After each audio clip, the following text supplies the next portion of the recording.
ওকে, so আমরা এখন variable এবং ভ্যারিয়েবল ম্যানিপুলেশন নিয়ে শিখবো। ম্যাটল্যাবে কিভাবে ভ্যারিয়েবল অ্যাসাইন, ডিফাইন অথবা ভ্যারিয়েবল গুলো ম্যানিপুলেট করা যায়। সো যেহেতু আমরা এখানে অনেকে হয়তো আছেন যারা ভ্যারিয়েবল সম্বন্ধে অত পরিচিত নয়, বাট আমি খুব কুইকলি বলতেছি। ভ্যারিয়েবল মানে হচ্ছে চলক, রাইট? সো আমরা যখন ক্লাস 8-9 অঙ্ক করতাম তখন আমরা বলতাম যে মনে করি এক্স হচ্ছে ছাত্র সংখ্যা। সো এক্সটা হচ্ছে ভ্যারিয়েবল, কারণ ছাত্র সংখ্যা হয়তো চেঞ্জ হবে অথবা এটা এমন কিছু একটা যেটা আমরা ফাইন্ড করতে চাচ্ছি। সো ক্লাস 8 হয়তো 50 জন আছে, ক্লাস 9 গিয়ে দেখা গেল 45 জন, 5 জন টিসি পেয়ে চলে গেছে, right? So x goes from 50 to 45, so x is changing. So anyway, that's not the point. Point হচ্ছে যে ভ্যারিয়েবল সম্বন্ধে আপনারা পরিচিত হতে চান, you can type variable and that should give you an idea. গুগলে আপনারা সার্চ করতে পারেন। বাট এনিওয়ে, সো ম্যাটল্যাবে কিভাবে ভ্যারিয়েবল ডিফাইন করা যায় সেগুলো নিয়ে আমরা আজকে এই লেকচারে দেখবো।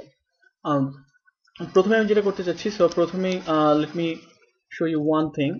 ম্যাটল্যাবে ক্লিয়ার অল বলে একটি, অথবা ক্লিয়ার অল না দিলে হয়, ক্লিয়ার দিলে হয়। সেটা দিলে যেটা হবে সেটা হচ্ছে কমান্ড উইন্ডোতে যার ফর্মে ওয়ার্ক স্পেসে যা যা আছে, আমরা ওয়ার্ক স্পেসে সেখানে অ্যান্সার ভ্যারিয়েবলটি আছে। সো আনসার একটি ভ্যারিয়েবল টু নোট, যেটার ভ্যালু 5, রাইট? সো সেটি আমরা ইয়ে করে দিতে পারি, মুছে দিতে পারি। So we can do clear answer, দেখা গেল ক্লিয়ার চলে গেছে, right? So before we do anything, আপনার যদি মনে থাকে diary function, so we are gonna do this diary February 2nd, আজকের ডেট। আমি এটা জাস্ট নাম দিচ্ছি আমি 2013। সো এখন আমি যদি এটা এন্টার করি, এই যে এখানে আমি যেটা করলাম লেকচার ডায়েরিতে txt file February 2nd _ 2013 txt file হিসেবে সেভ হবে। সো এই ফোল্ডারে, লেকচার ডায়েরি এই ফোল্ডারে। সো এখন let's go into variable and then we'll look into the diary folder later on at the end of our lecture. So let's say a হচ্ছে একটি variable এবং তার ভ্যালু হচ্ছে 5। আমরা এটা সেটা এভাবে ডিফাইন করব, a equals to 5, right? So a যে কোনো কিছু হতে পারে। সো এর ভ্যালু হচ্ছে 5 রাইট নাও। আমি যদি এন্টার করি তাহলে আপনি দেখতে পাচ্ছেন ওয়ার্কস্পেসে a আসছে এবং এটার ভ্যালুটা 5। ম্যাটল্যাবে অন্যান্য দেওয়া যায়, যেমন let's do this, যে let's create a variable এর নাম হচ্ছে my age। এটা একটা variable, let's say 20. I wish, but হ্যাঁ, my age হচ্ছে 20, রাইট? তো এখানে my age আসলো ওয়ার্কস্পেসে, ভ্যালু 20। my name, এখন নেম তো সংখ্যা না, রাইট? সো নেম হচ্ছে character. So this is what I am gonna do, ABHIJIJ, right? So let me do this. So এখানে my nameটা হবে character variable. So this is not সংখ্যা, this is not, আপনার এখানে আপনি অ্যারিথমেটিক অপারেশনস করতে পারবেন না পার্সে। সো আপনি দেখতে পাচ্ছেন যে এখানে মাই এজ, মাই নেম দুটোই আছে এবং মাই নেম হচ্ছে অভিজিৎ। সো আমরা যদি মাই নেমে ক্লিক করি, রাইট, অথবা ক্লিক করলে যেটা হবে ভ্যারিয়েবল এডিটর ওপেন হবে, আপনার যদি মনে থাকে। আপনি দেখতে পাচ্ছেন এখানে লেখা আছে 1/7 ক্যারেক্টার, সো 7 অক্ষর character. Let me close this variable later. Another way to do it would be type class parenthesis এবং আপনি মাই লেখার পর ট্যাব দিতে পারেন। সো তখন আপনার N my name. So class মানে হচ্ছে এখানে আপনি যে ভ্যারিয়েবলটা আছে সেটা ভ্যারিয়েবল কি ক্লাসের variable, and it will give you an answer there. It's a char variable. সেটা খুবই ইম্পর্টেন্ট, কারণ অনেক সময় ডেটাবেস ম্যানিপুলেশনের সময় যে জিনিসটা হয় যে আপনার জানা দরকার যে আপনার এই ফিল্ডটা কি ফিল্ড, আপনার এটা কি does it correspond to a number or does it correspond to a name. So you can actually use this class function. It's খুবই ইম্পর্টেন্ট। সো আমি এই পর্যন্ত জাস্ট ডাবল এবং ক্যারেক্টার ভ্যারিয়েবলের কথা বললাম, but you can actually have a complex অথবা integer যে কোনো রকমের variable, right? So complex variable হতে পারে, রাইট? সো যেমন কমপ্লেক্স ভ্যারিয়েবল বলতে আমি বুঝাচ্ছি complex number, imaginary number, real plus imaginary number variable, সেটাও হতে পারে। সো ভ্যারিয়েবল নেমিং খুবই important. Let's try to create একটা ভ্যারিয়েবল যার নাম হচ্ছে 1 my age, right, equals to let's say 5.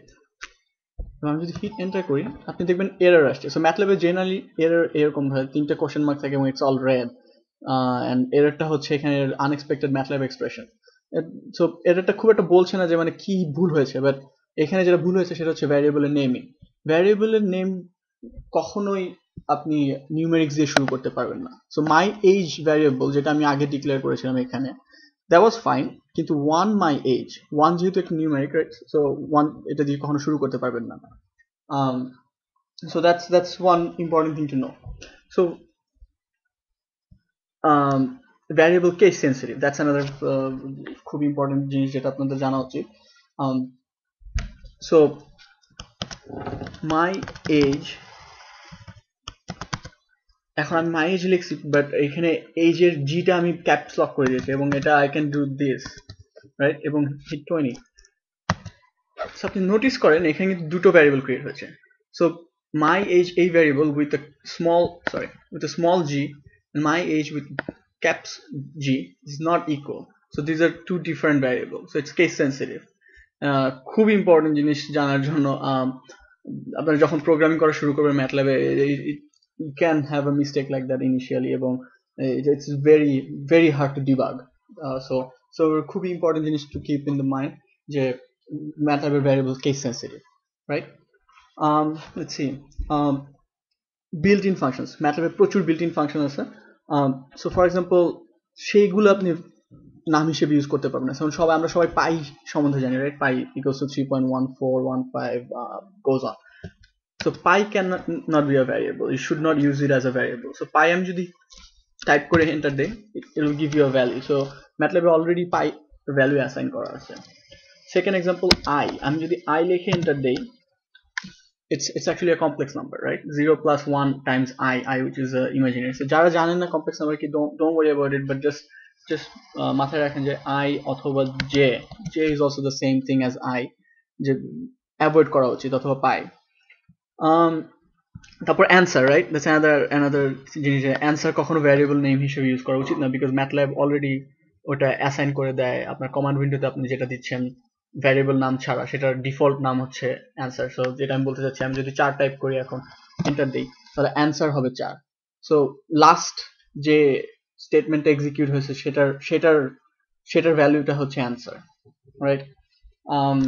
What else? Infinity, সেটা আপনি ইউজ করতে পারেন INF.